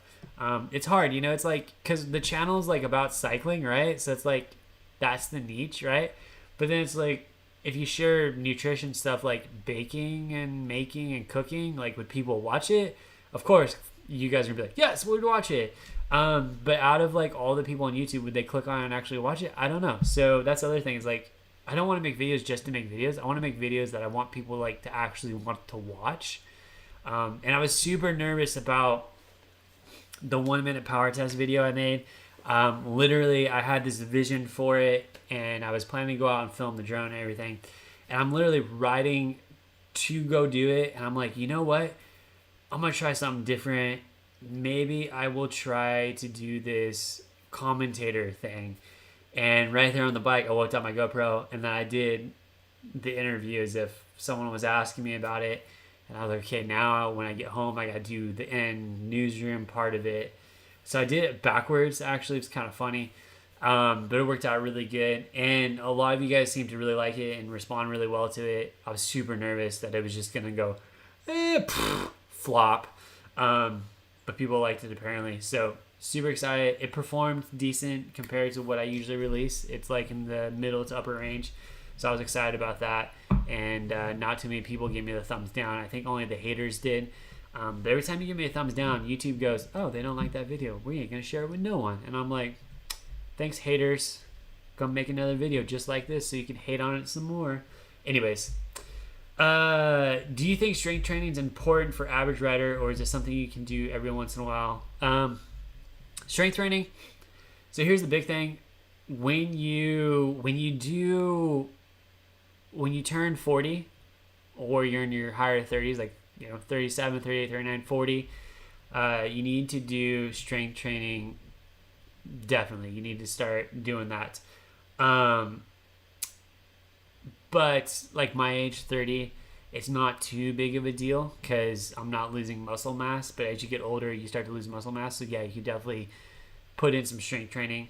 Outside of that, it's totally okay if you're not. But if you're doing something like cyclocross or something like that too, maybe it would probably be a good idea to do some strength training, because you are getting off the bike and doing some run and hiking your bike and different stuff like that. So strength training is definitely, it's different. It's different. It's super cool. But everyone's different. If you want to do it, do it. It can rob you from what you're trying to do in the base season when it comes to the bike time. But again, if you're an older athlete, I would try it out and make sure you get on a program of doing that. The boots are expensive, but are they worth it for a Cat 5 rider like me or new riders? I would wait. Just wait. Yeah. They are expensive. But I think when you start doing like 15 plus hours a week, I think they're worth it. Up until that point, I think you can get by without them. So I would wait on them. I only got them because my wife got them for me for my 30th birthday. So it was kind of a special thing. And we got a sick discount from my buddy Kyle. He had a good discount code for something. I can't remember what it was. I don't think it works anymore. But so yeah, we did that. But wait on the boots. Once you start putting in like good volume, I would definitely get boots. Strength training has been shown to cause big gains for cyclists. All riders should do.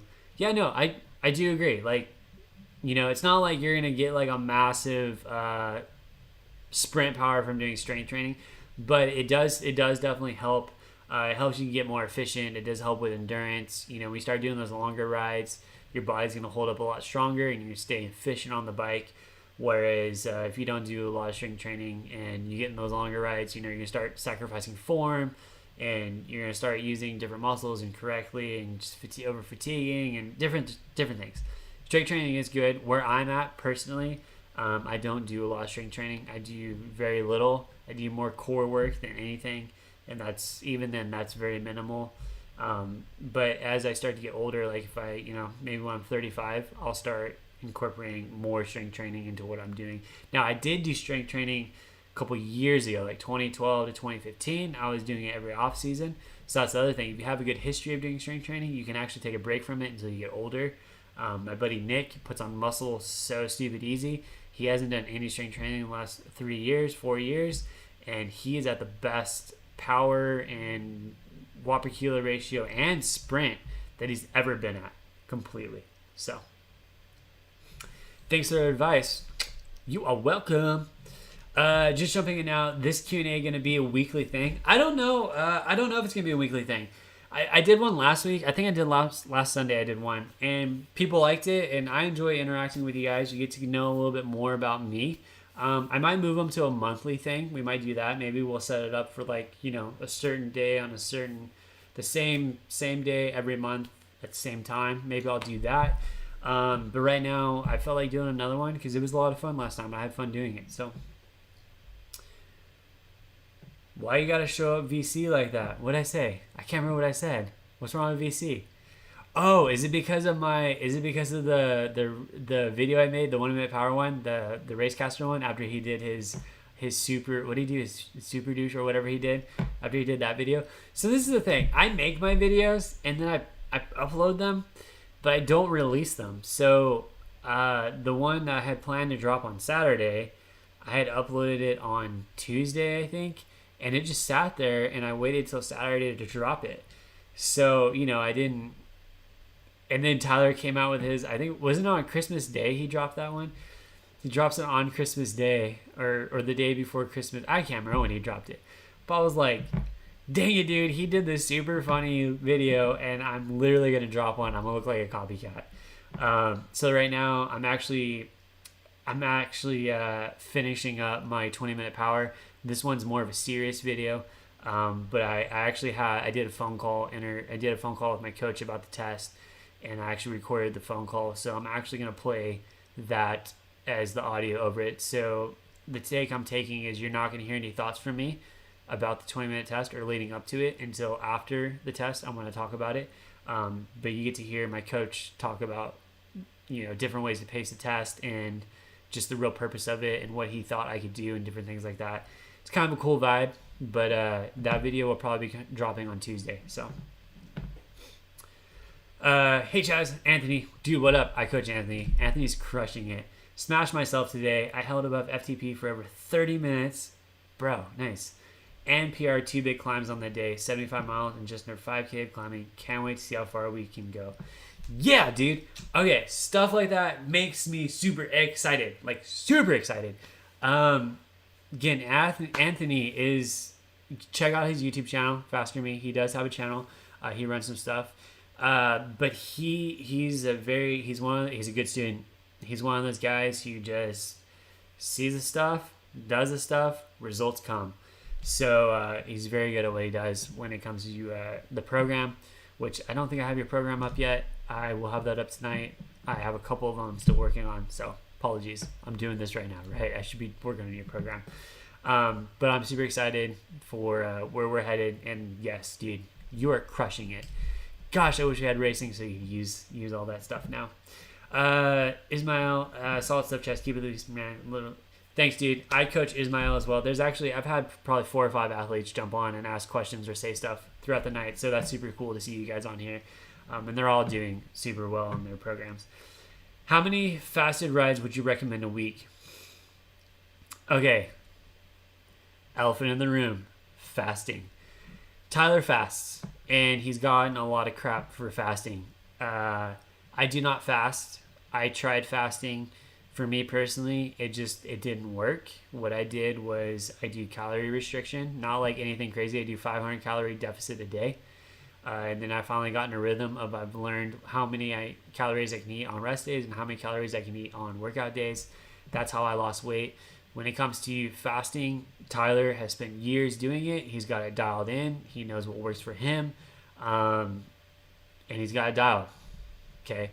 Now, when it comes to fasting, I did listen to a podcast about fasting.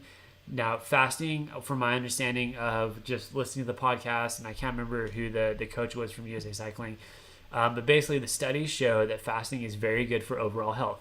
So if you want to have a very healthy life, do fasting. Now, they said the gains that come from fasting when it comes to cycling are very, very minimal. So they're saying, if you start doing faster rides and stuff for cycling, overall, you're seeing maybe a 1% increase in gains from that.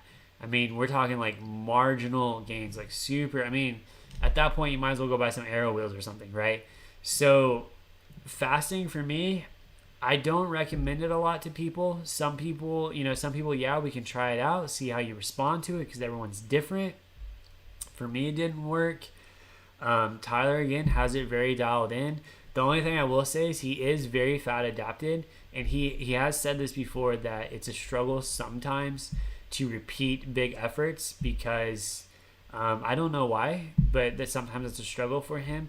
And then when it comes to his anaerobic or sprinting stuff, it's definitely on the lower side, because your body needs to produce a massive amount of ATP, and it needs to tap into carbs and use those immediately. Well, when you're fat adapted, your body wants to try to use fat, and obviously fat is the most efficient fuel for ATP, but it takes the longest to break down in order to produce ATP.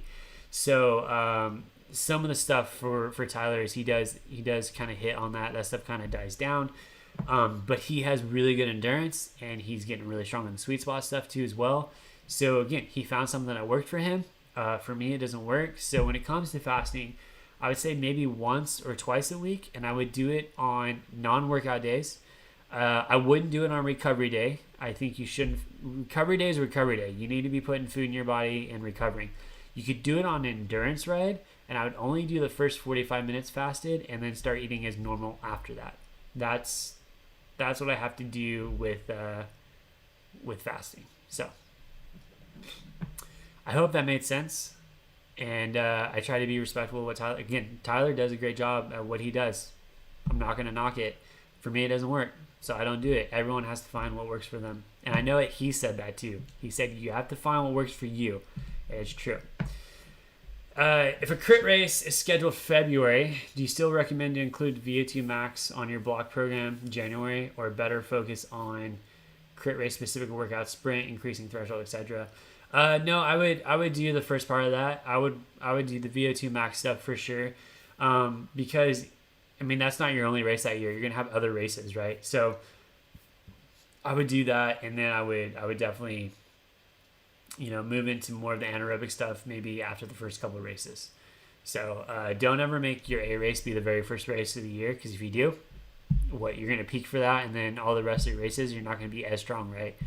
So I would use the first couple as training races or B races, and then as you get deeper into the year, then you can start to use other races, start to peak for those and do more of that stuff. But up to that point, I would still recommend to include VO2 max interval on your block program moving up into that first race. Maybe do some 30 by 30s or something at the end of your rides on top of whatever interval work you were doing, like once or twice a week, like maybe 3 weeks out from it. And then do that. So that 1 minute power video had to be tough to edit. Okay, so here we go. This is how I did that video. Okay, basically I walked out the front door with my GoPro. Boom, what up, right? Got on my bike. I had my backpack on, so I had the drone in it. And then when I was out there, I was like, okay, I'm gonna do this. So then I just held the camera out. I was like, okay, just pause, act like they're introducing you. So I just waited, kind of had a script in my head. Then I would start to talk. At that point, it didn't matter what I said, because the other person on the other end would wait. And then stinking, I said, thanks, Bob, right? I said Bob when I was on the road. So when I got home, I started putting together, and I was watching on my laptop, because I was like, okay, I need to interact with it, but I need to stop talking when my other me starts talking. And one of the things I realized was like, yeah, thanks, Bob. I was like, why did I say Bob? So now I got to come up with a name. Like, what is my name going to be? Bob Sparks? Bob who? And that's when it was like, I was like, Bob. I was like, oh, Bob. Like, Bob for apples. Oh, hello, I'm Bob for apples. Like, I don't know. That's what I came up with. And then from there, and then what I wanted to do was I wanted to try to do it continuously too, like it was an actual live thing. So I had my computer in front of me, and I actually did have an earpiece in, like a headphone, so I could hear what my computer was saying. So it wasn't just for looks.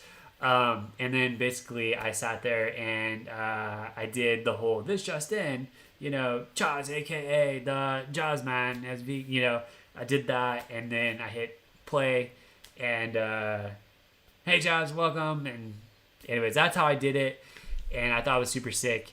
It turned out cool and people liked it. But yeah, it was interesting. That just came to me on the road. Sounds like people liked it, so I might do some more maybe I'll do some KOM videos in that style or something like that. That'd be kind of fun. Maybe I'll go poach some of Tyler's KOMs and use that video style. And we can also play clips of Tyler going, whoa, yeah, Chazzy boy, I just stole his KOM, blah, blah, blah. As Tyler always does. And then I'll be like, and there you have it, a vegan cyclist gets all cocky. And Chaz comes out and takes his KOM. I don't know. That's a thought. Anyways. Hey Chaz, your videos have boom. Thanks for not due to work, family, and studying commitments. I have 3 or 4 hours a week to ride. What workouts would you recommend to maintain fitness? I would actually do some threshold work during those rides. Threshold, VO2. I'd hit on all the energy systems. You know, maybe one day you do sweet spot, maybe one day you do a threshold thing, maybe another day you do a VO2, or maybe you do a sweet spot and then a VO2 the next day. I just kind of hit on all of those. It's kind of like going to the circus and you put the plates on the pole and then you spin them and then they're spinning right. And well, here's your sweet spot, here's your anaerobic, here's your threshold, here's your VO2. Like you gotta spin all of them, so go back and forth between all of them and keep working on them. I would just do that, and I think you're gonna be fine. If you wanted to do concentrated work on just purely threshold work for all of those, but overall, I think you can just kind of bounce back and forth. Dude, thanks. So glad the videos are cool. I never know how they're gonna be until I upload them and I see people actually watch them and like them, and I'm like, oh, sweet, they like my stuff. Mostly indoor riding until April. Dang, dude, that sucks. But I get it. And I mean, you must live in a place where it snows or it's cold. Enjoying your videos and appreciate your answering. Thanks, Chance. Super appreciate it. What are your thoughts on helmets and the Specialized aero helmet you're using lately? I like it. I like in the summertime, it is not the most cooling helmet. The Specialized Prevail is actually really nice. I do like that one. I haven't used any other helmets besides Specialized in 6 or 7 years. I do like the Vade though. The Vade's super sick. But if you're not gonna be racing or anything like that, then you could totally use the Prevail. Anyways, Ross Johnson, dude, you just signed up with me for coaching. Super excited to get started on your program. But yeah, I mean, the Prevail is actually a pretty nice helmet. In the wintertime, I do like the Vade because the Vade's a little bit warmer. And but it is an aero helmet and it looks cool and people seem to dig the look of it. I'm wondering if Specialized is going to come out with a new updated version of that coming out here in the next couple months or so. It's about time that they're due for one. I know they're going to drop the new S-Work shoes, which I'm totally going to be getting on that train. Sponsored and on shoes, I'm buying those. But outside of that, those two helmets I like. I know a lot of people have talked good things about the Bontrager one, the weird protective thing they have in it. I don't know. I like Specialized. Specialized's cool. Come to Orange County and race me. Why don't you come to Fresno and race me? Come on, come up here. I'll buy you a cup of coffee and then we can race and then you can buy me a cup of coffee. For a junior racer who wants to focus on cross-country mountain bike and crit racing, what do you recommend in terms of specific workouts to boost that top end? So you can do VO2 work is good. Now, when you say VO2, there's all kinds of different VO2s. There's like 5-minute, there's 5-minute VO2s, there's 4-minute VO2s, there's 2-minute VO2s. So I would focus more on 2-minute or 3-minute VO2. So if you're doing 2 minutes at VO2, I would probably do 118 to 120%. 2 minutes on, 2 minutes off, 6 of them. And then you could also do right after that, jump into 1-minute efforts, and you could do 4 1-minute efforts at 140% of FTP. You can do 1 minute on, 3 minute off. That works. You could also do 6 by 3-minute VO2 efforts with 4 minutes off at like 120%. And then when you're done with that, on the back half of your ride, do a set of 30 by 30s. Those are definitely going to help for all of that stuff. Do the VC thing? Maybe.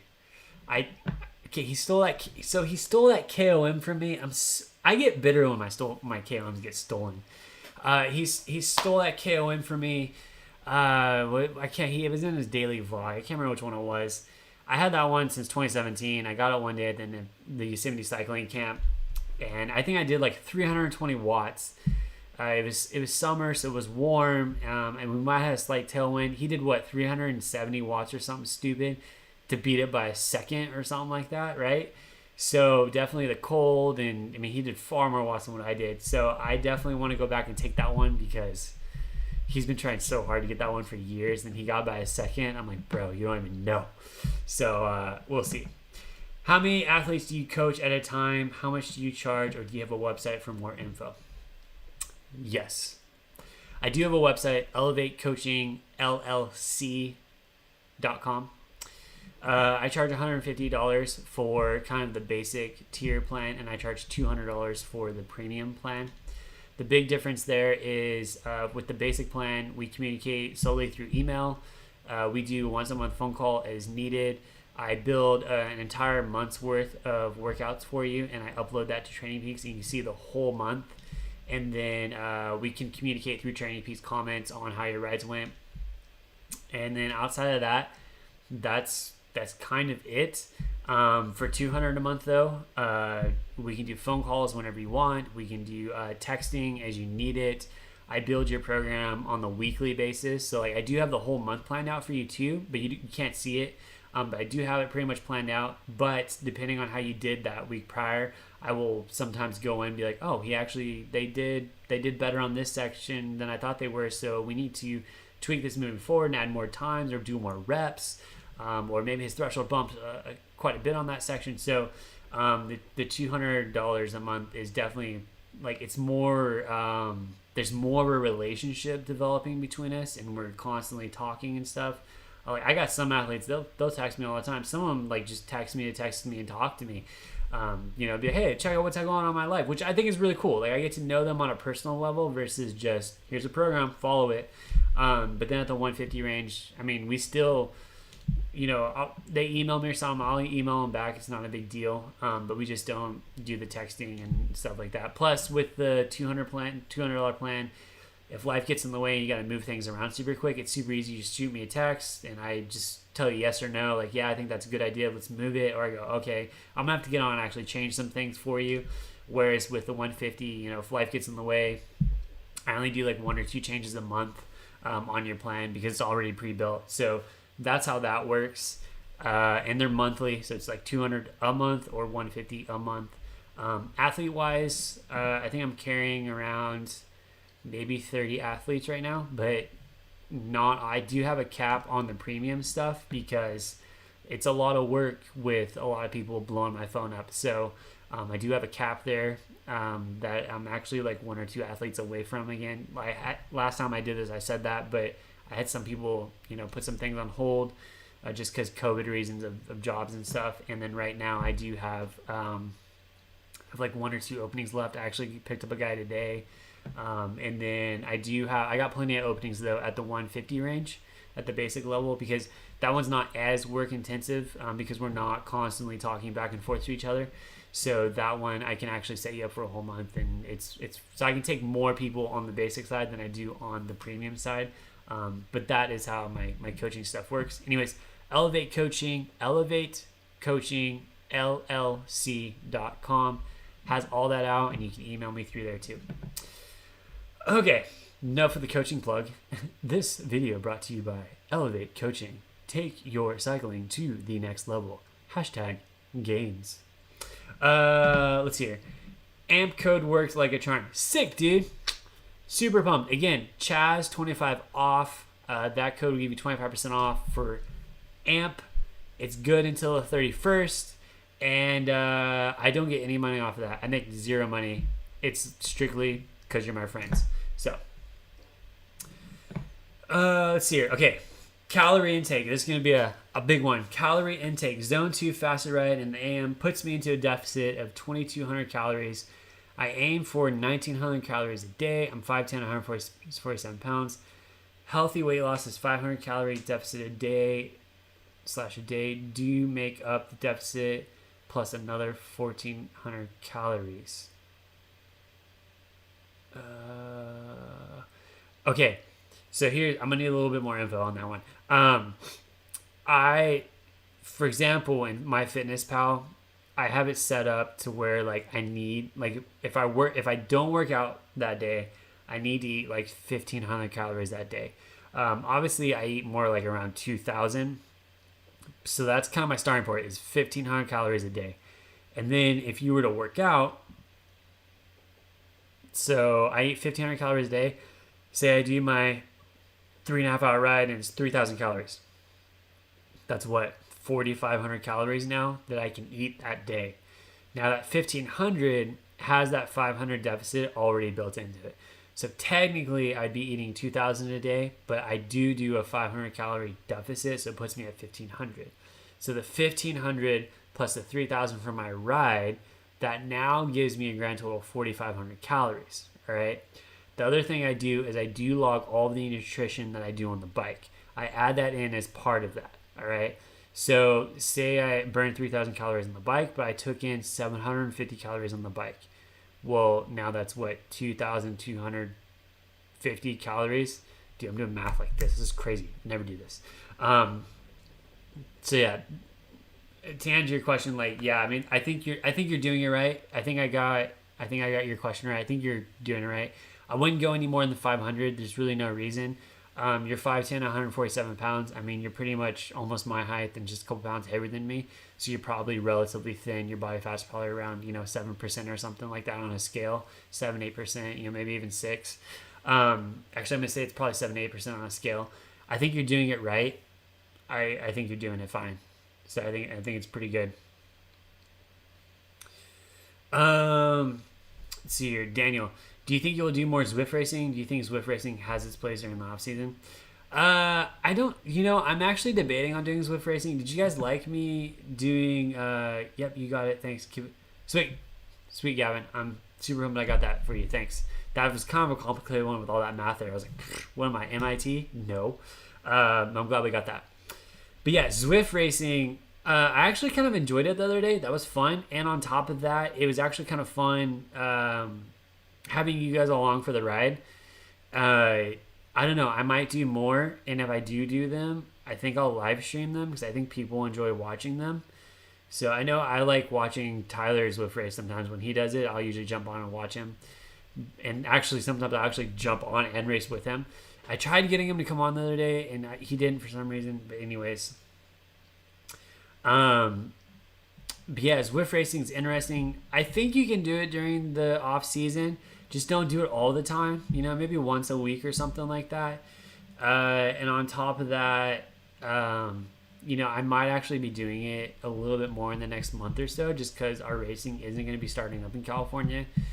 Dude, California is probably, it's kind of like, I think New York City is just as bad. Like, it's super just kind of like locked down, and our governor is nuts. He won't let us do anything. So we'll see. But I might do more Zwift racing. And if you guys liked me live streaming that, I'll try to do more of that too. But we'll see. And if I do live stream a Zwift race, should I live stream it in the evening? Should I do an evening Zwift race? Would that be better? I don't know. Anyways, if you're trying to lose weight, how much calories is healthy to lose a day? Dude, 500. I wouldn't go more than 500. I don't, especially if you're training decent, you're putting in, good time, or you're doing hard workouts. 500 calories is enough. If you do more than that, you're going to compromise recovery, and you're going to compromise being able to nail your next workout, and you're going to possibly be too short on glycogen and different things like that. 500 calories, I believe, is a good thing. You're 6'2" and 175 pounds. That's actually not too bad. That's not too bad at all. But yeah, you could definitely, you probably have a little bit more room to lose some weight. Maybe, I don't know, maybe shoot for 170, 168, get down to that, and then see how you feel there and see how the power is. And just sit there for a while, and if you can, then you feel good, then maybe you drop a little bit more. Some people, it's like a VO2 max session. For me, it's more like a sweet spot threshold session. I'm averaging tempo. Like the other day when I raced, it was 304 watts for 41 minutes. Was it 4.6 watts per kilo? But that was tempo for me, right? So yes and no. For me, it's not a VO2 max session. For some people, it is, and I totally understand that until you get that. You're 5'10", 185 pounds. Do you think I'm a heavier rider? Body fat is around 14%. Yeah, I mean, you got so much room to lose weight. And again, it depends on your body makeup. But yeah, I mean, like I said, I'm 5'9", and I'm 145 pounds. I think if you can get down to around 160, 165, I think that'd be a really good start. Now, I don't know, obviously I can't physically see you and tell you, what you can do, but I think there's no reason why you couldn't get down even to 170. I think that's totally doable. You doing festive this year? Oh, is that the Rafa Festa thing? Is that the Festa 500? Is that what you're talking about? Let me know if that's what you're talking about. What's the craziest FTP jump you've seen one of your students accomplish through your program? Okay, so I mean, I've seen quite a few of them get pretty big bumps. Again, one of them the other day was Adam. He had an FTP of 304 watts, and we said, hey, it's time to go do a test. We haven't done a test in a while, so go do a test. And we had him go do a test, and he came back and he was like, dude, I did 350 something watts for 20 minutes. I was like, what? And he did it on Zwift, and he did a Zwift FTP test. I was like, no way. And I looked through his data and make sure there's like no power spikes or errors or anything like that. Nothing. Super clean, consistent. I was like, bro. So he jumped from 304 watts to 333 watts is what he said, or 35 watts. That's a huge jump. When I started with him, we started around 300 watts. He's been with me for, I can't remember how many months now, maybe 4 months or something, maybe a little bit longer than that. I don't remember when people started with me. But anyways, he jumped a pretty solid jump. I mean, that was pretty good. I've had other riders. Another guy named Douglas, he started out, around like the 200 range, and he's up there now in the 240, 260, somewhere up in there. I mean, it really depends on you. If you stick to the program, if you stick to the coaching, if you do everything to the T, you nail the workouts, you rest when you're supposed to rest, and on your end, you're doing, good nutrition and habits and recovery. Yeah, we see really good gains. And a lot of people too, especially who aren't Cat 1 and 2, who are, maybe you've been in the sport for 10 years, but you're just now getting the structured training, you're going to see a lot of gains. Like for me, I've been very consistent the last 2.5 years, and I'm seeing huge gains. I'm still seeing gains. My coach says technically, even though I'm 30 and whatnot, and I've been racing, for 14 years or whatever it is, my coach is like, you're still actually, you're technically a young athlete given how consistent you've been in the last 2 years. So there you go with that. Andrew. So Andrew, no, I signed up for the Festive 500, but I'm on a rest week, so I haven't been doing it. I start tomorrow with my next block, so we'll see. I might knock it out by the first of the year. I might knock out 500K. We'll see. But I am on a rest time right now. So I think they're doing Festive now. I live on the Olympic Peninsula in Washington.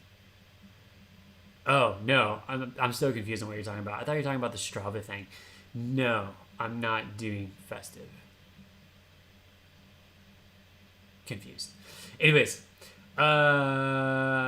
what's the dominant team in NorCal? Is Mike's Bikes, Michael David Winery, Ride Bikes? Michael David really isn't a team anymore. So the big team... Okay, so here it is. Ride Bikes, we're still a club team, technically. Even though we have a lot of firepower. We are a club team, and I think hopefully we will... Oh, Strava? No. I signed up for it. I don't know how I'm doing on it, but we'll see. I don't know. I need to read the rules on that. I don't really pay attention to that much, but I definitely signed up for it. Anyways, Ride Bikes, we are technically a club team, right? Mike's Bikes is a elite domestic team, meaning they get priority at U.S. Pro Nationals. They get priority in USA Crits and other big name races like that. Redlands. So Joe Martin, I think. So we are not on that level license-wise, but we have a lot of people on our team that are just as, if not stronger than some of the people on Mike's Bikes. Mike's Bikes is probably the bigger team in our NorCal region. Actually, technically they are the team that we are going after and we are trying to race against and beat. And this year we we were doing that. We started out really strong, and COVID hit. So, but yeah, I think if you're gonna come to NorCal and race, I think that the biggest team you're gonna see, Ride Bikes Bro and you're gonna see Mike's Bikes, will be the two biggest teams in NorCal this next season. There's really no other team I think that is on our level. I mean, there's other teams, but I think the seriousness that we are taking in our direction is far more serious than all the other teams. And then Mike's Bikes is a D1 team, elite D1. Legion was an elite D1 team last year. This year they went Continental. So, they're pretty serious about it, and but we are too. So, do you need recovery days if you're just doing Zone 2 for base season? Yes. Oh, just Zone 2? Dude, don't do just Zone 2. Do other stuff too. If you're just doing nonstop Zone 2, you need to be doing other stuff. Do some tempo, do some sweet spot, do some threshold. Don't just get stuck in the long Zone 2. And if you are doing just Zone 2, you don't need as much recovery, but I would definitely throw in a recovery ride like once or twice a week. Sweet. Hey, this is super fun. I still have some work to do to go get done on some of my athletes. They're probably sitting at home checking their Training Peaks going, why don't I have this week's schedule up yet? It's in there. I just need to make sure it's the final schedule I want to send you. So I need to get on and get that done. Although most of them have tomorrow off, so it's not that big of a deal. But I need to go on Training Peaks and knock out the rest of my athletes. And I'm pretty sure my wife wants to hang out with me. And I kind of want to go eat some healthy ice cream right now. So, all right, sweet. This was super fun. I will do another one down the road. I might shoot for once a month, maybe twice a month, maybe every other week or something like that. I think these are fun. You guys have some good questions, and hopefully, I answered them decently. Again, I'm just one person, so, if there's questions are asked, and you guys are all more than welcome to chime in on that too and give your feedback on what you think or what worked for you compared to others, because everyone's different. Aside from that, I might do some Zwift races. I might do some live stream Zwift races. I probably won't be on Zwift this week, and I won't be racing this week because I do stick to my coach's schedule pretty well. I usually don't skip on the workouts, and I usually, unless he says have fun, I don't really break from that. So, yeah. Anyways, this is super fun. I super appreciate it. So, I will see you guys on the next video. Tuesday, I have my power meter or my 20-minute power test video dropping. And then I have to think about something else to make. I might do a vlog on my actual training week, like what the week looks like not a daily thing like Tyler, because I don't think I have time to do a daily thing. But I might do like the whole week. Just kind of give you a little snapshot of what I've been doing all week. I'll have to figure out how I'm going to film that though. But that is an idea. So if you like that, go ahead and tell me in the comments that like, hey, yeah, that sounds really sick. If that sounds lame and boring, tell me it sounds lame and boring. Anyways, fun stuff. Y'all had great questions. It's kind of nice having more subscribers because more people jumped on and actually had some good things to say. So I really appreciate that. Appreciate all the support on the channel. It's seriously it's only because of the support you guys do that keeps me making videos. If I didn't have anyone watching videos, I probably wouldn't be making them. Actually, I wouldn't be making them. But you guys love to watch them, so I keep trying to make stuff that I think you guys would like. And I like to share stuff, that's going on in my life. And hopefully too with these Q&As, you guys learn a little bit more about me too and see that I'm not some guy who just likes to go out and steal Tyler's KOMs and try to beat him all the time. But in reality, me and Tyler are super good friends. We love competing against each other. And I'm hoping we can ride with him. I can ride with him Saturday this week. Hopefully he comes down or something like that, or we can link up because I got a big 5-hour ride on Saturday, so we'll see. Anyways, thank you guys. You guys have a good night, and hey, Happy New Year is coming up, so Happy New Year.